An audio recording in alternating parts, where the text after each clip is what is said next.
Thank you. We have some breaking news this morning. Aurora police are investigating two separate shootings that left one person dead and several people injured. Denver 7's Allie Jennerjohn joins us now from the Las Adelitas nightclub. Allie, they were just cleared from the scene there behind you.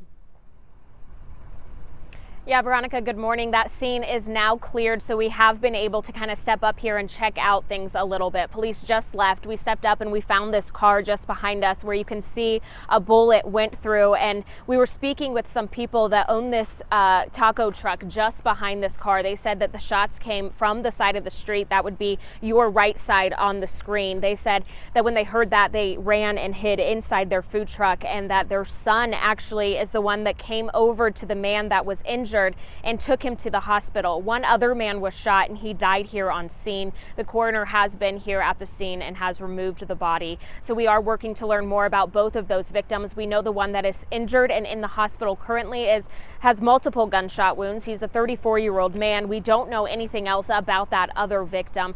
We also know that no one is in custody right now. Now, just 20 minutes before this shooting and about 2 miles away, there was another shooting at an apartment complex. Two other people were injured. Police say they do have one person detained. We'll be following up with police throughout the morning to get more details on both of these shootings. Veronica. All right, Allie, thank you. Well, Denver also saw a series of shootings this weekend. One happened on North Santa Fe Drive near the Xcel Energy office. One person was injured and there's no suspect information. The second happened at East Colfax and North Xanthia Street. Two victims were found and there's again no suspect information there. And then the third shooting was on I-70 and North Tennyson Street. One person was injured. The investigation there ongoing.